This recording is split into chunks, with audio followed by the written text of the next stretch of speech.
নমস্কার বন্ধুরা, আজকের এই বিশেষ ভিডিওতে আপনাদের সকলকে স্বাগত।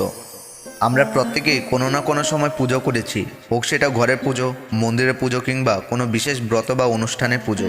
আর পুজোর শেষে প্রায় সব সময় পুরোহিত আমাদের হাতে একটি লাল বা হলুদ রঙের সুতো বেঁধে দেন।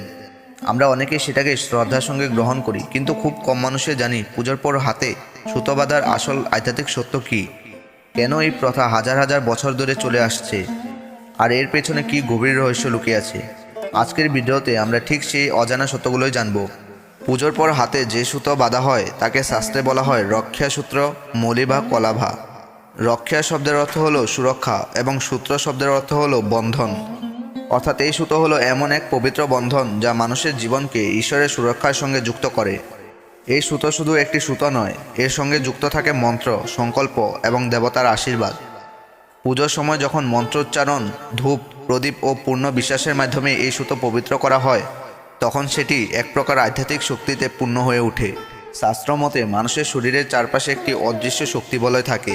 আমরা যখন দুঃখ, ভয়, রাগ বা নেতিবাচক চিন্তায় ডুবে যাই, তখন এই শক্তি বলয় দুর্বল হয়ে পড়ে। পুজোর সময় দেবতার কৃপায় এবং মন্ত্রের শক্তিতে এই শক্তি বলয় আবার শক্তিশালী হয়।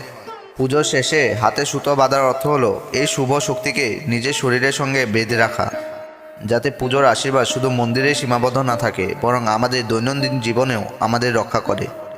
আপনারা নিশ্চয়ই লক্ষ্য করেছেন, পুরুষদের ক্ষেত্রে সাধারণত ডান হাতে এবং নারীদের ক্ষেত্রে বাম হাতে সুতো বাঁধা হয়। এরও গভীর আধ্যাত্মিক কারণ আছে। শাস্ত্র অনুযায়ী পুরুষের ডান হাত কর্মশক্তির প্রতীক, এই হাত দিয়ে সে নিজের কর্মফল সৃষ্টি করে। অন্যদিকে নারীর বাম হাত শক্তি, সংবেদনশীলতা ও সৃজনশীলতার প্রতীক। তাই সুতো বাঁধার মাধ্যমে সেই হাতের কর্ম বা শক্তিকে ঈশ্বরের সুরক্ষার মধ্যে আনা হয়, যাতে মানুষের কাজ ও চিন্তা শুভপথে পরিচালিত হয়। এবার আসি এই সুতোয়ের রঙের অর্থে। লাল রং শক্তি, সাহস ও শাক্ত শক্তির প্রতীক। এই রং জীবনী শক্তি বাড়ায় এবং ভয় দূর করে। হলুদ রং জ্ঞান, শান্তি ও গুরু কৃপার প্রতীক। তাই অনেক সময় গুরু পূজা বা বিষ্ণু পূজার পরে হলুদ সুতো বাঁধা হয়। কোনো কোনো ক্ষেত্রে কালো সুতোও ব্যবহার করা হয়, যার উদ্দেশ্য হলো দৃষ্টিদোষ ও নেতিবাচক শক্তি থেকে সুরক্ষা। এখন চলুন জানি এর পেছনের এক অতি প্রাচীন পৌরাণিক কাহিনী। একসময় দেবতা ও অসুরদের মধ্যে ভয়ঙ্কর যুদ্ধ চলছিল। দেবতারা তখন পরাজয়ের মুখে।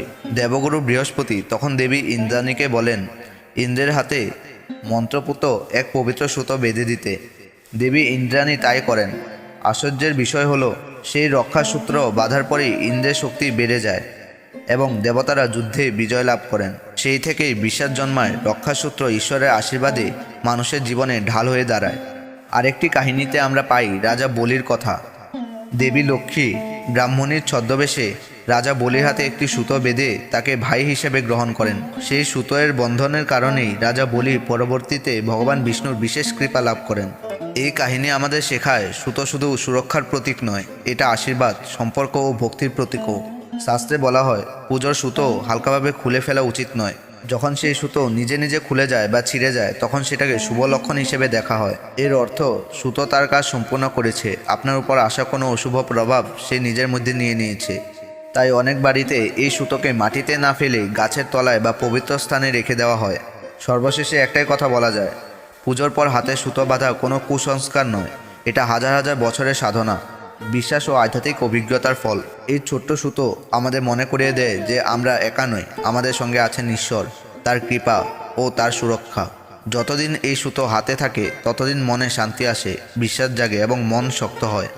বন্ধুরা, যদি আজকের এই ভিডিও আপনাদের ভালো লেগে থাকে, যদি এই আধ্যাত্মিক সত্যগুলো আপনাদের মন ছুঁয়ে যায়, তাহলে অবশ্যই ভিডিওটিকে লাইক করুন, শেয়ার করুন, আর এমন আরও সুন্দর সনাতনী ও আধ্যাত্মিক বিষয় জানতে আমাদের চ্যানেলটিকে সাবস্ক্রাইব করতে ভুলবেন না।